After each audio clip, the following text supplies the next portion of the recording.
Hello everyone, नमस्कार, जय हिंद, वंदे मातरम। आप सभी का श्री कृष्णा क्लासेज के यूट्यूब चैनल पर हार्दिक स्वागत है। आज हम आप सबके बीच में जो एशियाई खेल हुए हैं, अभी जल्दी में समापन हुआ है उनका। आज हम एशियाई खेल के बारे में सब कुछ आप डिटेल में पढ़ने वाले हैं। पूरा वीडियो ध्यान से देखिएगा। यदि वीडियो पर चैनल पर नए हो तो चैनल को सब्सक्राइब करना ना भूलिएगा। चलिए दोस्तों, शुरू करते हैं एशियन गेम के बारे में। एशियन गेम की शुरुआत की बात करें तो इसका शुरुआत जो हुआ था 1951 में हुआ था नई दिल्ली से। उस समय तत्कालीन राष्ट्रपति राजेंद्र प्रसाद जी के द्वारा इसका उद्घाटन किया गया था। अगर हम एशियाई खेलों के जनक की बात करें तो गुरुदत्त सोधी नामक व्यक्ति को एशियाई खेलों का जनक कहा जाता है। भारत अभी तक 2 बार मेज़बानी कर चुका है एशियाई खेलों का, 1951 में और 1982 में। ठीक, चलिए दोस्तों शुरू करते हैं एशियाई गेम्स के बारे में। पहली बार इसका आयोजन 1951 में हुआ था नई दिल्ली में, जिसका उद्घाटन डॉक्टर राजेंद्र प्रसाद के कर कमलों द्वारा हुआ था। एशियन गेम के जनक हैं गुरुदत्त सोधी। शुरुआत में इसको एशियाड के नाम से जाना जाता था। बाद में जब पंडित जवाहरलाल नेहरू ने 1958 में इसका नाम बदल करके एशियन गेम किया, तो शुरुआत में एशियाड के नाम से जाना जाता था। बाद में इसको पीटी नेहरू के द्वारा एशियन गेम्स किया गया। शुरुआती आयोजन की बात करें तो शुरुआती आयोजन जो हुआ था वो किसके द्वारा हुआ था? एशियाई महासंघ के द्वारा हुआ था। 8 आयोजन एशियाई महासंघ के द्वारा किया गया था। इसके बाद 9वां संस्करण जो हुआ था इसको ओलंपिक काउंसिल ऑफ एशिया के द्वारा आयोजित किया गया था, जिसका मुख्यालय कुवैत में है। ठीक, इस बात का ध्यान रखिएगा स्टैटिक पॉइंट में। ओलंपिक काउंसिल ऑफ एशिया का मुख्यालय कहाँ पर है? कुवैत में है। ठीक, तो इसका प्रतीक की बात करें तो एशियन गेम्स के प्रतीक का जो निशान होता है, जो चिन्ह होता है, वो चमकता हुआ सूरज होता है। चमकता हुआ सूरज एशियन गेम का प्रतीक होता है, लोगो होता है। शुभंकर, शुरुआत में कोई शुभंकर वगैरह नहीं था, लेकिन बाद में 9वें एशियन गेम में, जो कि भारत में आयोजित किया गया था 1982 में, उसमें पहली बार शुभंकर की घोषणा की गई थी। शुभंकर उसका था अप्पू। कौन सा शुभंकर? अप्पू नामक शुभंकर वहाँ पर घोषित किया गया था। पहली बार सिर्फ 19 देश इसमें शामिल हुए थे, यानी 1951 में मात्र 19 देश इस खेल में हिस्सा लिए थे एशिया के। पहली बार इसमें शीर्ष पर जापान रहा था और भारत दूसरे नंबर पर रहा था। अभी तक भारत की सर्वश्रेष्ठ रैंकिंग जो है वो यही है, दूसरे नंबर पर 1951 में। ठीक, भारत की सर्वश्रेष्ठ रैंकिंग है। सर्वाधिक बार आयोजन बैंकॉक में हुआ। बैंकॉक थाईलैंड की राजधानी है। और अगर हम बात करें 2018 में आयोजन कहाँ पर हुआ था? प्रत्येक 4 वर्षों में इसका आयोजन होता है। आपको दोस्तों बता दें कि एशियाई खेलों का आयोजन 4 वर्ष में होता है। तो इसके पहले जो हुआ था 2018 में हुआ था, इसमें 45 देश एशिया के शामिल हुए थे। भारत की रैंक थी 8वें नंबर पर। कुल 70 मेडल भारत ने जीता था और 15 गोल्ड जीता था उसमें से। ठीक, लेकिन इस बार उससे कहीं ज़्यादा सुधार हुआ है। भारत ने शतक मारा है। लगभग 107 मेडल भारत ने जीता है। चलिए आज बात करेंगे 19वें संस्करण की, जो करंट अफेयर में है, उस पर चर्चा करते हैं। चलिए शुरू किया जाए। चलिए बात करते हैं 19वें संस्करण की। 19वां संस्करण जो हुआ था इस बार, इसका आयोजन 2022 में होना था, लेकिन कोविड-19 महामारी के कारण नहीं हो पाया। इस बार 19वां संस्करण आयोजित किया गया। कहाँ पर? चाइना के हांगझू शहर में। कहाँ पर? हांगझू शहर में इसका आयोजन किया गया। इसे 23 सितंबर को चला।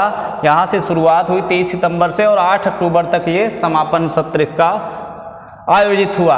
उद्घाटन इसको किया था चीन के राष्ट्रपति शी जिनपिंग ने, और इसमें कुल 45 देशों की टीमों ने हिस्सा लिया था। एशिया के कुल 45 देशों की टीम ने इसमें हिस्सा लिया था।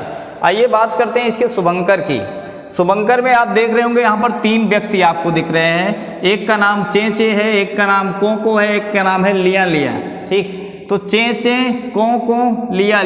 3 ये शुभंकर इसका क्या है? चेचे कोको लिया। इसका नाम चेचे है, इसका नाम कोको है, इसका नाम लिया है। ठीक, इसको अगर हम शॉर्ट फॉर्म में देखें तो मेमोरीज ऑफ जियांगन की ये कहानी है। चेचे कोको और 3 लिया नामक 3 व्यक्ति हैं। ठीक, तो चे कोको लिया इसका शुभंकर है। और बात करें हम भारत की तरफ से 655 खिलाड़ियों के दल ने इसमें हिस्सा लिया। 655 खिलाड़ी भारत की तरफ से गए थे। और भारत में उद्घाटन सत्र में ध्वजवाहक के तौर पर लवलीना बोरगोहेन जो कि बॉक्सर हैं और इस बार इन्होंने सिल्वर मेडल भी जीता है, और हरमनप्रीत सिंह जो कि हॉकी टीम के कप्तान हैं, इन दोनों ने भारत के उद्घाटन सत्र के ध्वजवाहक के तौर पर हिस्सा लिया था।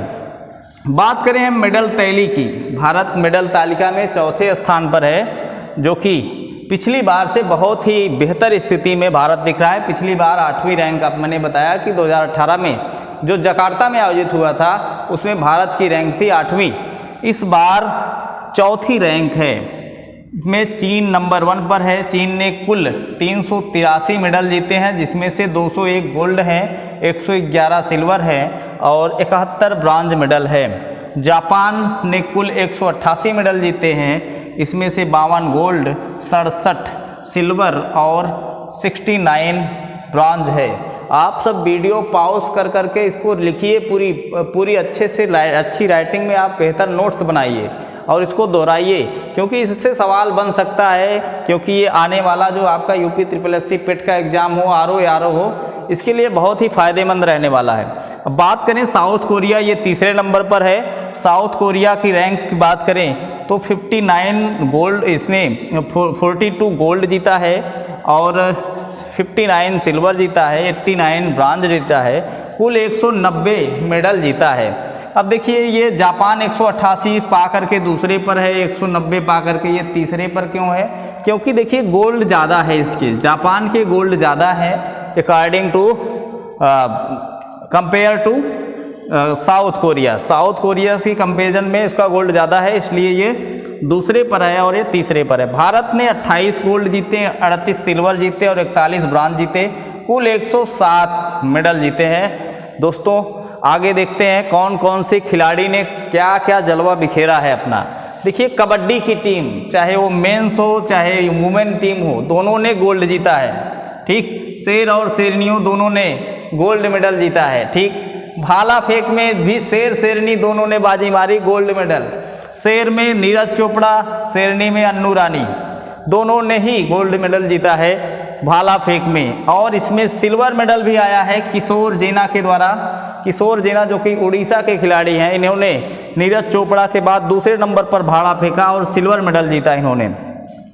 नीरज चोपड़ा एक ऐसे खिलाड़ी बन गए हैं दोस्तों जिन्होंने लगातार 2 एशियन गेम में 2 गोल्ड जीता है। 2018 में भी ये गोल्ड जीते थे और 2023 में भी इन्होंने गोल्ड जीता है। अब बात करें हम समापन सत्र के ध्वजवाहक की।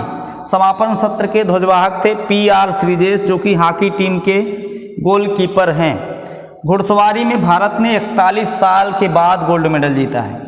इस बात को ध्यान दीजिए, 41 साल बाद, कितने साल बाद? 41 साल के बाद भारत ने घुड़सवारी में गोल्ड मेडल जीता है। क्रिकेट में 2 गोल्ड आए हैं, एक पुरुष टीम एक महिला टीम, दोनों के द्वारा गोल्ड मेडल जीता गया है। मेंस में 10 मीटर एयर राइफल में गोल्ड आया है, वुमेन्स की 25 मीटर एयर राइफल में गोल्ड आया है। शिफ्ट कौर ने 50 मीटर की एयर राइफल पिस्टल में एयर राइफल प्रतियोगिता में गोल्ड मेडल जीता है। एक स्क्वैश मिक्स डबल्स में भी भारत ने गोल्ड मेडल जीता है। मेंस में 10 मीटर एयर पिस्टल में गोल्ड आया है। और पारुल चौधरी ने 5000 मीटर की दौड़ में गोल्ड मेडल जीता है। पारुल चौधरी ने 5000 मीटर की दौड़ में गोल्ड मेडल जीता है। मेंस 50 मीटर एयर राइफल में भी गोल्ड आया है। पलक ने 10 मीटर पिस्टल में गोल्ड जीता है। पलक ने 10 मीटर एयर पिस्टल में गोल्ड जीता है। टेनिस मिक्स डबल्स में गोल्ड आया है और बैडमिंटन के मेंस डबल में गोल्ड मेडल आया है, जो कि सात्विक साईराज और रंकी रेड्डी की जोड़ी ने धमाल किया था। सात्विक साईराज और चिराग शेट्टी की जोड़ी ने यहाँ पर धमाल किया और गोल्ड मेडल लाया। अब बात करें हम अगले एशियन गेम की। अगला एशियन गेम 2026 में आयोजित होगा। कहाँ पर? जापान की नगोया में। जापान के नगोया में आयोजित होगा। अगला संस्करण होगा 20वां। तो दोस्तों वीडियो कैसा लगा आप लोग कमेंट बॉक्स में ज़रूर बताइएगा। आवाज़ का कुछ इशू हो सकता है। अब वीडियो पसंद आया हो तो लाइक करिएगा, शेयर करिएगा। मिलते हैं अगले वीडियो में जो कि नोबेल प्राइज़ का वीडियो रहने वाला है। तब तक के लिए नमस्कार, जय हिंद।